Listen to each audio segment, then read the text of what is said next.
Okay. All right. So this would be the governance committee for the Orange County IDA and the OCFC. Eddie, as chair, did you want to go through it, or would you like me to walk us through the agenda? You can go through it. Okay. Look. All right. So first and foremost, in your packets, you received a 2020 corporate mission and goals measurement report. This is it's an audit document that it's kind of a living document that we work with throughout the year. We had a discussion in our April meeting about the retention and creation figures and adjusting them, to kind of reflect the COVID crisis. So we flipped our numbers. Usually we say we're going to create more than we retain. This year, we anticipate to retain 200 jobs and create 150. And I'm sure you read through the report. A lot of this is, just updates about where we are now. So if you guys approve the report, we'll hang on to it, and then we'll be in good shape for the 2020 audit. So. Don't move. Okay. I'll second it. Thank you. All in favor? Aye. Aye. Excellent. Real quickly, this is an addition to the agenda. It just came up last night, and then the policies will be the last thing we review. We got word from the town of New Windsor that they were in agreement to extend our lease. So the 334 Avenue of Americas, that's the building down at the bottom of the hill. The lease came due. It was expiring. So Kevin reached out to the town attorney, and they agreed to extend that lease for 2 more years till May 31st of 2022. Obviously, there's a 2% increase, but the rent right now is $1248.48. And then we will, if you approve, execute that lease and maintain our operation there. Anything you want to add to that, Kevin? Yeah, it will increase either 2% or CPI, depending on which is greater, each year of the 2 years. Great. Still very, very affordable, though. Yeah. Yes. So we would just I think this is the first one that we retrofitted, if I remember correctly. That is correct. Yes, we put a significant amount of money in this one. But we'll definitely be leaving it better than we found it. There's no doubt about it. So I just need a motion in a second for that. So move. Second. Thank you. All right. All in favor? Aye. Aye. Then the next thing is, in addition to your regular packets, you received a list of policies. Some of these existed, some of these didn't. Some of them existed, but they needed to be updated. Some of them needed to be added. So I'm going to turn it over to Kevin to walk you through the policies. And then once everybody is comfortable with it, if we can approve these today, then we'll adopt them in the full meeting and then post them to the website. So Kevin? Sure, thank you. So Melanie and I did an extensive review of every policy that you have already on the books to see if they are still in compliance or need to be updated. So if you look at the list that you have in front of you and the policies themselves, I can tell you that the first policy, the audit services, has not changed. It's still fine. It allows us to keep the same auditors, but the partner who is actually in charge of our account must change every 5 years. And so for the last 5 years, we've had Bob Unger, and now it will change to RJ Martucci starting this coming year. So we can still keep JGS if you're satisfied with their services, and this policy did not need to be changed at all. Okay? Okay. Next policy was the Certificate of Independence of Members. Again, this was an existing policy required to have this by the ABO. I just tinkered with it a little bit in order to put the proper sections of the law and to make sure that it read correctly. And I think that was all we did to it. It was really just a small cosmetic changes than anything else. The next policy was the compensation and reimbursement. I think the only thing that was tweaked, and you can recall Melanie or Lori, was that we were at the very last paragraph in the policy about board membership and attendance. We said that you're supposed to be encouraged to make all meetings, but if you miss more than 5 absences per year, that would have to be reported to an oversight or to the ABO's attention that one member is not doing what they're supposed to be doing, is attending meetings. That is the only thing that we've done with that policy. The next one, the offense and indemnification policy, again, did not change. It's very basic. It meets all the criteria that it needs to be. Basically, you're saying that you're indemnifying all officers, employees of the agency for any problems that may occur, any losses that may occur while they're acting within the scope of their employment, and you're fine with that. The next policy is disposition of property. This one was a real mess, to put it politely. I'm not really sure what happened with this one. I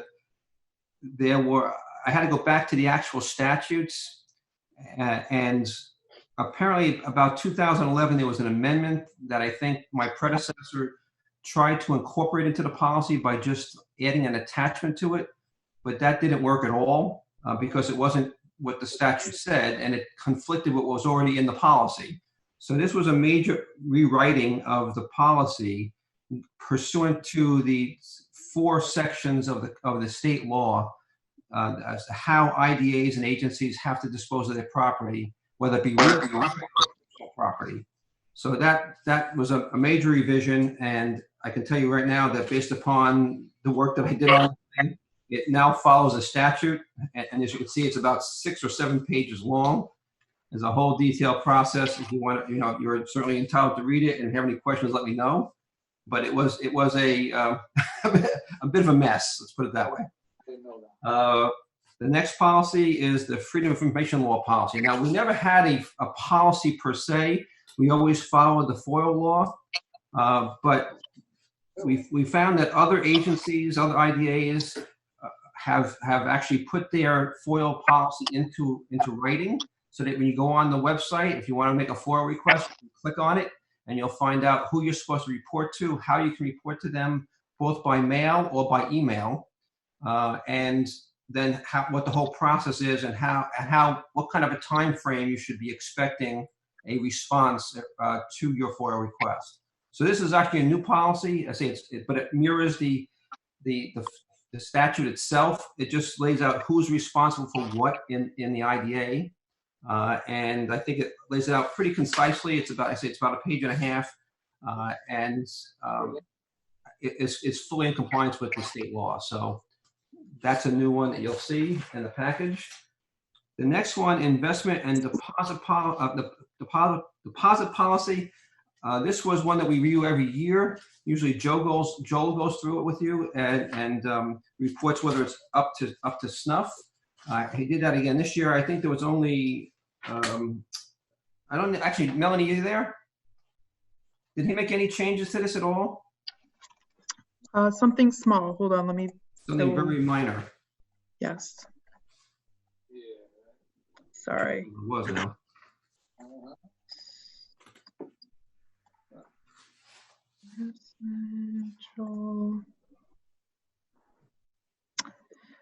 Just on Schedule A, eligible securities number 8, obligations of domestic corporations rated 1 of the 4.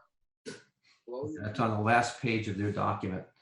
Then you get a raise. The procurement policy, again, we review it every year.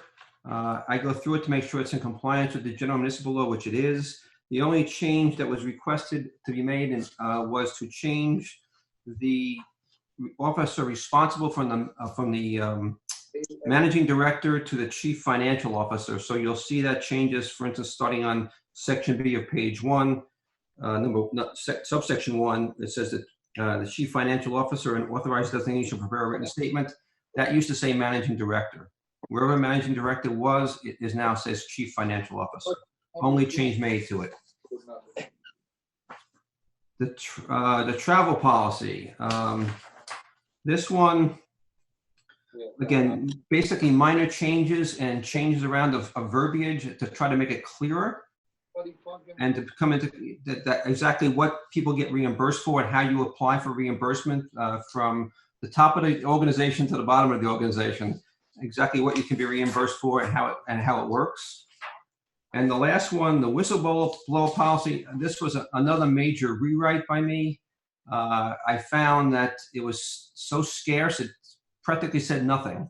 So I went back to the ABO guidance policies and procedures and I basically extracted from that. So this basically mirrors, if not, doesn't completely follow it, but because I changed some of the language around, but it basically follows the ABO guidance policy, so they should have no problem with our whistleblowers policy now. We adopted theirs.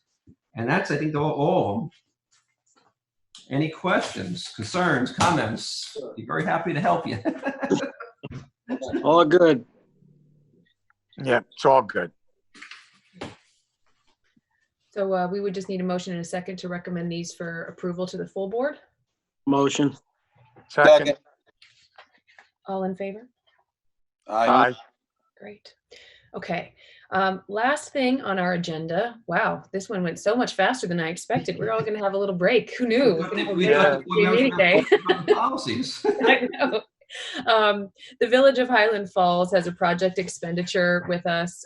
They were anticipating that it was going to be utilized by the end of this month, and of course, COVID came. So the Village of Highland Falls is asking us to extend the project expenditure through December of 2020. Again, it's something that's already in our budget. We're just allowing them to take a little bit longer to spend it. Any questions or concerns? No. To do the outside of the buildings in downtown Highland Falls. Right. It basically pays engineering fees because they had to have a match for the grant that they got. Yeah. So if you guys all agree to it, we would just need a motion and a second to recommend this for approval, and we'll do that in the OCFC meeting. You Motion. think so? I like the structural. Second. Yep. I did both, so I heard. didn't hear nothing. I didn't hear. Okay. Does anybody have any questions or anything? I just want the committee, actually, Laura, if you don't mind, I would try to tell the committee that the famous Heritage Trail. Mm-hmm. Yes. Please. Hey, before we move on, just put me down as an abstention for that, please. Okay. Okay. So just so you know, the $1 million to the funding corporation that you approved, when was it approved? Before the whole January. COVID thing. Yeah, January. The county still has not signed the agreement and sent it back. Good. I hope they never sign it. And we don't spend our money. Good. I had sent them the agreement before the whole COVID thing broke, right after you had authorized it by resolution. I got a call from the county attorney's office concerned about some language in one of the paragraphs. I told them to rephrase it, send it to me, and I'll look at it and discuss it with my client. Then they fell off the charts. I guess about 3 weeks ago, I think Lori asked me to check with them. I did. And I got back to the county attorney's office again, and we agreed on we agreed on the language. There was some interesting revelations. I don't know how you want to go into this, not Lori, but Well, I would defer to you on that one. What do you think? thanks. So apparently, when we started doing the revised language, it turns out that some of their grant application money they never revealed to us. They apparently have a $500,000 grant from state parks that was not part of their application. That would be used, I guess, to, diminish the cost of the project. So when you give them, as I can see it, the county may be doing this whole thing between your $1 million and all the grants they're going to have. It'll cost the county approximately $160,000 to build this extension. Yeah, because they got our money, of course. Damn right. That's why we should have never gave them the goddamn million. I told you that in the beginning. No one would listen. But I will say on that note, we did, it still stands that the agreement is that we write the checks directly to vendors. So none of that has changed. That's been, I think that was a little bit of the conversation as well. Right. That we don't just issue a check to the county, that we will be making sure that the work is done. We're paying for the work as it's being done. But that we do not have an agreement signed yet. But we don't, yes, we won't do until we have a signed agreement. Why don't we just tell them there's a time limit? If not, we can We can terminate it. Don't matter. If they're not going to use it, then we can use it for other things, I believe that's how Well, that they're gonna started. use it. such as COVID relief or something. Who knows? Question, is that 160 figure, whatever that 100 figure was, is that with our million in or not with our million in? That's with our million in. That was what it would cost the county total. If you see, Right. because if you look at the project costs and you take out the 80% of that they're going to get back from the feds. From the feds, of course. That's all the money. Right, and then you put in our $1 million, and then you find out that they have a $500,000 grant we knew nothing about from the state parks department. It really cuts out the local share significantly. So I think the local share would be 1.6. So you take out our $1 million, it's 6. You take out the 500 from the parks, it's 1. Plus, Right. and that's what it would be. Why are they delaying, Kevin? Why are they delaying? I don't know. In fact, I saw something I think was in the paper that they're actually putting in box culverts now, and they're closing off some streets. I think, even in Wallkill and Middletown area, I think too.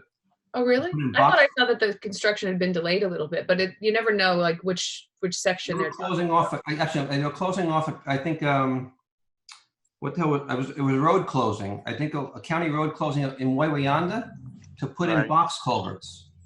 Yeah, they got to come through where we on then. Yeah, to get there. With a trail. So I guess they're doing the work, but they still. I couldn't believe they don't want the agreement signed. I'm not going to chase down the county attorney and ask him where it is either. So Yeah, don't keep chasing them, Kevin. I hope it falls off the desk. That's what I hope. I just wanted you to understand what was going on.